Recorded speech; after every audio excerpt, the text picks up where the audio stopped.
Welcome to the Prayagraj institute. इस video में हम लोग डिस्कस करेंगे जनरल स्टडीज के क्वेश्चंस के बारे में। इस वीडियो में आपको मिलेगा करंट अफेयर से संबंधित अति महत्वपूर्ण प्रश्न और इसके साथ में हम लोगों ने कवर किया है इसमें स्टैटिक जीएस के पोर्शंस को। तो चलिए डिस्कस करते हैं पहले क्वेश्चन से।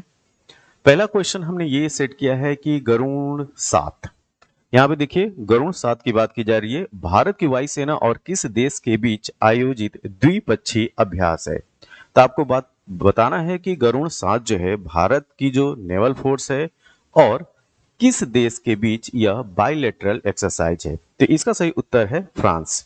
तो फ्रांस के साथ भारत गरुण 7 एक्सरसाइज करता है। नेक्स्ट, प्रति व्यक्ति ग्रीन हाउस गैस उत्सर्जन में सर्वाधिक योगदान देने वाला देश कौन सा है। यहां पे बात की जा रही है per capita green house gas emitter वाला देश। तो इस प्रश्न का जो सही उत्तर है वो है यूएसए, संयुक्त राज्य अमेरिका। जो संयुक्त राज्य अमेरिका है वो प्रति व्यक्ति ग्रीन हाउस गैस उत्सर्जन में प्रथम स्थान है। अगर आपसे बात की जाए कि सबसे ज्यादा ग्रीन हाउस उत्सर्जक गैस में कौन सा है तो उस हिसाब से उत्तर होगा चीन। लेकिन यहाँ पे प्रश्न पूछा जा रहा है पर कैपिटा, मतलब प्रति व्यक्ति ग्रीन हाउस गैस उत्सर्जन में सर्वाधिक योगदान देने वाला देश। तो उस हिसाब से इस प्रश्न का सही उत्तर है संयुक्त राज्य अमेरिका, यूएसए। ठीक है, लेकिन ये भी याद रखिए कि ग्रीन हाउस गैस उत्सर्जन में सबसे ज्यादा जो योगदान है वह है चीन का, लेकिन अगर प्रति व्यक्ति पूछा जाए तो संयुक्त राज्य अमेरिका का है। ठीक है, नेक्स्ट, भारत के नए मुख्य चुनाव आयुक्त का नाम बताना है। तो वर्तमान में जो मुख्य चुनाव आयुक्त हैं, चीफ इलेक्शन कमिश्नर जो है वो है Rajiv Kumar. Option number B इसका करेक्ट आंसर है। विश्व शासन संकेतक, ठीक है, वर्ल्ड गवर्नेंस इंडिकेटर किस संस्था द्वारा जारी किया जाता है। तो यह जारी किया जाता है वर्ल्ड बैंक के द्वारा। तो विश्व बैंक जो है विश्व शासन संकेतक वर्ल्ड गवर्नेंस इंडिकेटर को जारी करता है। अगला प्रश्न, निम्नलिखित में से किस अंतरराष्ट्रीय संस्था या संगठन द्वारा विश्व जनसंख्या संभावना वर्ल्ड पॉपुलेशन प्रोबेबिलिटी रिपोर्ट जारी की जाती है। यह रिपोर्ट जारी की जाती है संयुक्त राष्ट्र यूनाइटेड नेशन के द्वारा वर्ल्ड पॉपुलेशन पॉसिबिलिटी रिपोर्ट या प्रोबेबिलिटी रिपोर्ट जारी की जाती है। ठीक है, तो निम्नलिखित में से किस अंतरराष्ट्रीय संस्था संगठन द्वारा विश्व जनसंख्या संभावना वर्ल्ड पॉपुलेशन पॉसिबिलिटी रिपोर्ट जारी की जाती है। तो यह है यूनाइटेड नेशन, संयुक्त राष्ट्र। ठीक है, तो यूनाइटेड नेशन ये याद रखिएगा। अगला प्रश्न यह है कि निम्नलिखित में से कौन सा देश संघाई सहयोग संगठन, मतलब संघाई कोऑपरेशन ऑर्गेनाइजेशन और G20 दोनों के सदस्य हैं। मतलब वह एससीओ का भी मेंबर है और साथ में G20 का भी मेंबर है। तो यहाँ पे सही उत्तर है चीन मेंबर है एससीओ का और G20 का भी। भारत भी एससीओ और G20 दोनों का मेंबर है।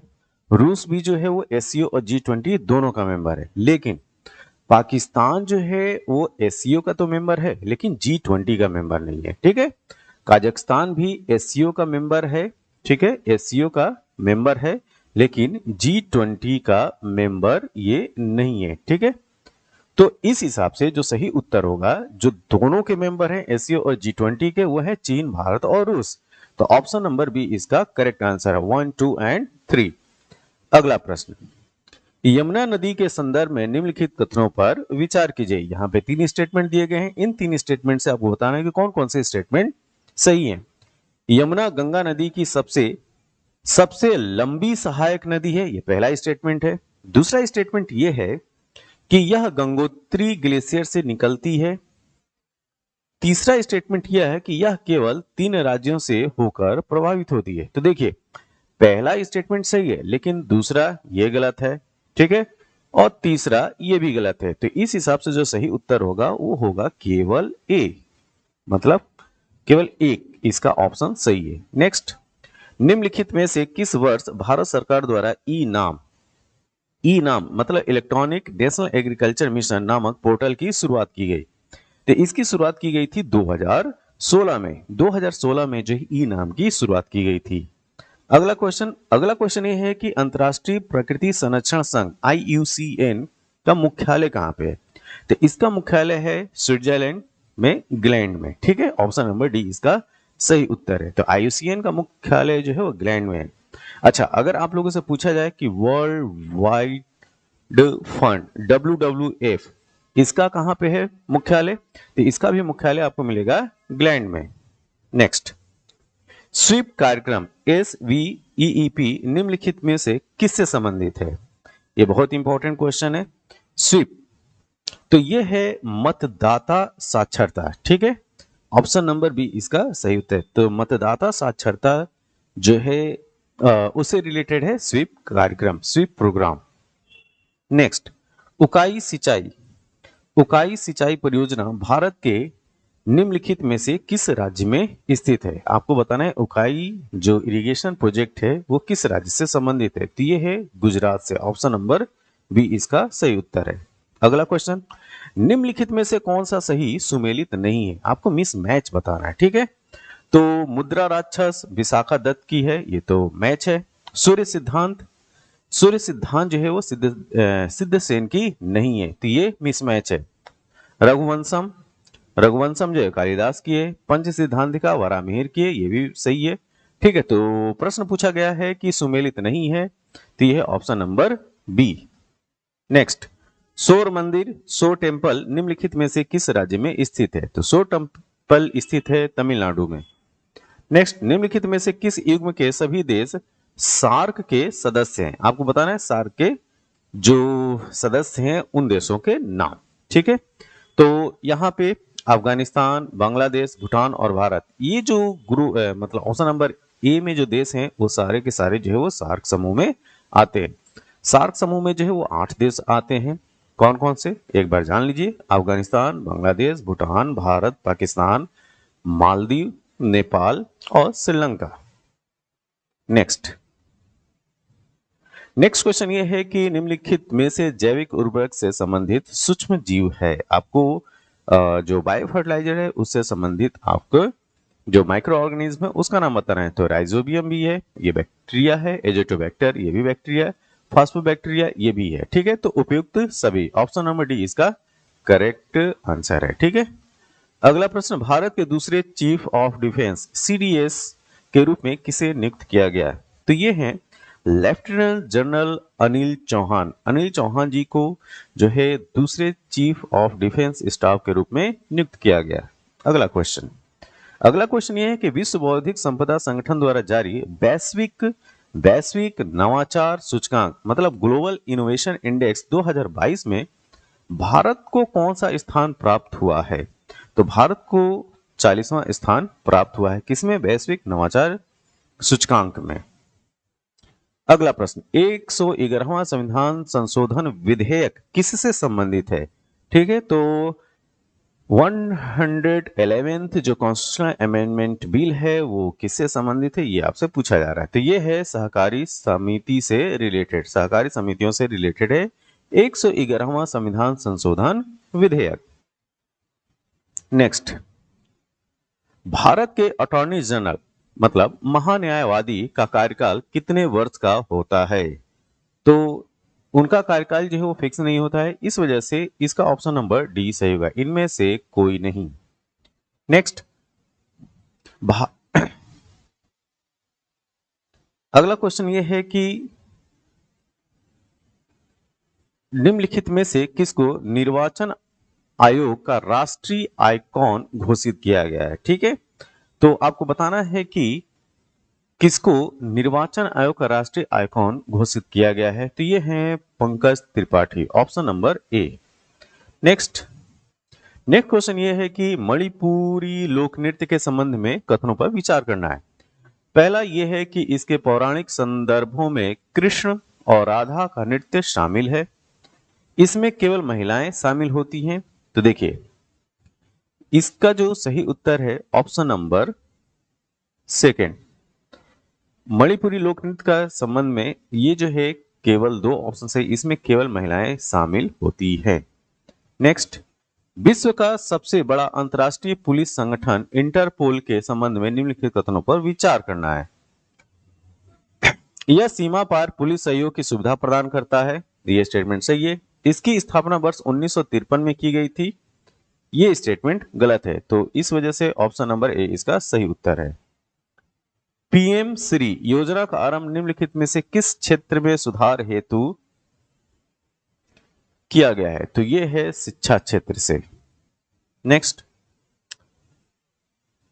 राज्यपाल निम्नलिखित में से किसके प्रति उत्तरदायी है? तो ये है राष्ट्रपति के प्रति, ऑप्शन नंबर बी। नेक्स्ट, निम्नलिखित में से कौन सा युग्म सही सुमेलित नहीं है? तो आपको बताना है कौन सा सही सुमेलित नहीं है। तो पहला ऑप्शन जो है वो सही सुमेलित नहीं है, त्रिशूल विमान वाहक पोत नहीं है। नेक्स्ट, इनमें से किसे G20 हेतु भारत के नए शेरपा के रूप में नियुक्त किया गया है?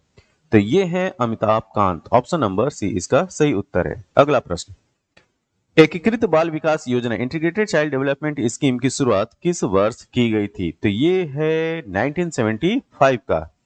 अगला क्वेश्चन है कि एशिया का प्रथम निर्यात प्रसंस्करण जोन एक्सपोर्ट प्रोसेसिंग जोन कहां पे स्थापित किया गया है? तो ये है गुजरात में, ऑप्शन नंबर ए।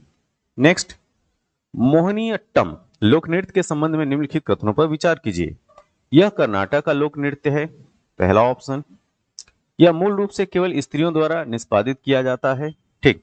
तो इसमें ऑप्शन नंबर सेकंड ये सही है। तो इस तरफ से जो सही उत्तर होगा वो होगा बी। दादा साहेब फाल्के पुरस्कार के संबंध में निम्नलिखित कथनों पर विचार कीजिए। इस पुरस्कार की स्थापना 1952 में की गई। वर्ष 2020 के लिए दादा साहेब फाल्के पुरस्कार प्रसिद्ध अभिनेत्री आशा पारेख को दिया गया।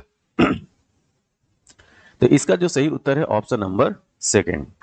नेक्स्ट, स्वच्छ भारत मिशन शहरी 2.0 के अंतर्गत जारी स्वच्छ सर्वेक्षण श्रेणी क्रम में 1 लाख से आबादी वाले शहर की श्रेणी में किस शहर को भारत का सबसे स्वच्छ शहर का दर्जा प्राप्त है? तो ये है Indore, option number C. Black hole के विषय में हमारी समझ को बढ़ाने के लिए भौतिकी के क्षेत्र में 2020 का नोबेल पुरस्कार किस वैज्ञानिक को दिया गया? तो ये है रेनहार्ड गेंजेल। कौन? रेनहार्ड गेंजेल को 2020 का फिजिक्स का नोबेल पुरस्कार से नवाजा गया है, ठीक। अगला प्रश्न, निम्नलिखित में से किस राज्य ने मुख्यमंत्री स्वास्थ्य बीमा योजना की शुरुआत की? तो यह है नागालैंड, ऑप्शन नंबर सी। अगला क्वेश्चन, महात्मा गांधी जी ने निम्नलिखित में से कांग्रेस के किस अधिवेशन की अध्यक्षता की थी? तो ऑप्शन नंबर बी, बेलगाम 1924। नेक्स्ट, इनमें से कौन नेताजी सुभाष चंद्र बोस के राजनीतिक गुरु थे? तो उनके राजनीतिक गुरु थे Chittaranjan Das, option number B. अगला क्वेश्चन, संसार का सबसे बड़ा रेतीला मरुस्थल रब अल खाली कहां स्थित है? तो ये है ऑप्शन नंबर डी, सऊदी अरब में। नेक्स्ट, दिल्ली सल्तनत के वंशों का सही कालानुक्रम आपको बताना है। इस प्रश्न का सही उत्तर है ऑप्शन नंबर सी। पहले आता है गुलाम वंश के बाद आता है खिलजी के बाद तुगलक के बाद सैयद और लास्ट में आता है लोदी वंश। संसार का सबसे बड़ा रेतीला मरुस्थल रब अल खाली सऊदी अरब में है। नेक्स्ट, हाल ही में बीसीसीआई के नए अध्यक्ष के रूप में किसे नियुक्त किया गया है? तो रोजर बिन्नी जो है बीसीसीआई के अध्यक्ष बनाए गए हैं। नेक्स्ट, बुकर पुरस्कार 2022 से सम्मानित उपन्यासकार सेहान करुणा तिलका किस देश के निवासी हैं? फिर से इस प्रश्न को देखिए, सेहान करुणा तिलका किस देश के निवासी हैं जिनको बुकर पुरस्कार 2022 से नवाजा गया है? तो ये है श्रीलंका से। नेक्स्ट, वैश्विक बहुआयामी गरीबी सूचकांक मल्टी पॉवर्टी इंडेक्स के अनुसार विश्व भर में सबसे अधिक गरीब लोग किस देश में रहते हैं? जी हां, ऑप्शन नंबर बी, भारत में। नेक्स्ट, मौलिक अधिकारों के संरक्षण के लिए रिट याचिका किस में दायर की जा सकती है? तो रिट याचिका जो है आप सुप्रीम कोर्ट में भी दायर कर सकते हैं और उच्च न्यायालय हाई कोर्ट में भी दायर कर सकते हैं। तो इस प्रकार जो सही उत्तर है ऑप्शन नंबर एक, केवल 1 और 2। हाल ही में किसे भारत के 50वें मुख्य न्यायाधीश के रूप में नियुक्त किया गया? तो 50वें मुख्य न्यायाधीश के रूप में न्यायमूर्ति धनंजय यशवंत चंद्रचूड़ को नियुक्त किया गया है, ठीक, justice DY Chandrachud. Next question है कि विश्व वन्य जीव कोष द्वारा प्रकाशित living planet report world wide fund की बात की जा रही है के अनुसार पिछले 50 वर्षों में मॉनिटर की गई वन्य जीव आबादी में कितने प्रतिशत की गिरावट, ठीक है, कितने प्रतिशत की गिरावट आई है? ये बहुत इंपॉर्टेंट फैक्ट है। ये है 69%। 69% की गिरावट आई है। ठीक है, नेक्स्ट, विश्वविद्यालय अनुदान आयोग, यूनिवर्सिटी ग्रांट कमीशन, यूजीसी के संदर्भ में निम्नलिखित कथनों पर विचार कीजिए। पहला, 1956 में संसद के अधिनियम द्वारा स्थापित एक ऑटोनॉमस ऑर्गेनाइजेशन है। दूसरा, इसका प्रधान कार्यालय नई दिल्ली में स्थित है। इस प्रश्न के दोनों स्टेटमेंट जो है सही हैं, इस वजह से ऑप्शन नंबर सी इसका करेक्ट आंसर है। 1956 में एक संसद के अधिनियम द्वारा इसको स्थापित किया गया था। ये एक ऑटोनोमस ऑर्गेनाइजेशन है और इसका जो प्रधान कार्यालय है वो नई दिल्ली में स्थित है। अगला, लता मंगेशकर को भारत रत्न किस वर्ष से सम्मानित किया गया था? तो भारत रत्न लता मंगेशकर जी को मिलता है 2001 में। Option number A. निम्नलिखित में से कौन सा देश विश्व में गन्ने का सबसे बड़ा निर्यातक है? तो गन्ने का सबसे बड़ा निर्यातक देश है ब्राजील। Option number D. पर्यावरण प्रदर्शन सूचकांक, इन्वायरमेंट परफॉर्मेंस इंडेक्स किसके द्वारा जारी किया जाता है? तो इन्वायरमेंट परफॉर्मेंस इंडेक्स जारी किया जाता है वर्ल्ड इकोनॉमिक फोरम द्वारा। ठीक है, डब्ल्यूईएफ वर्ल्ड इकोनॉमिक फोरम द्वारा पर्यावरण प्रदर्शन सूचकांक को जारी किया जाता है। अगला क्वेश्चन ये है कि अल्लूरी सीताराम राजू किस विद्रोह से संबंधित है? तो अल्लूरी सीताराम राजू रंपा विद्रोह से संबंधित है। किसे? रंपा विद्रोह। यह वीडियो आपको कैसा लगा? जैसा भी लगा हो आप कमेंट बॉक्स में आप अपने सुझाव जरूर दें। तब तक के लिए थैंक यू, धन्यवाद।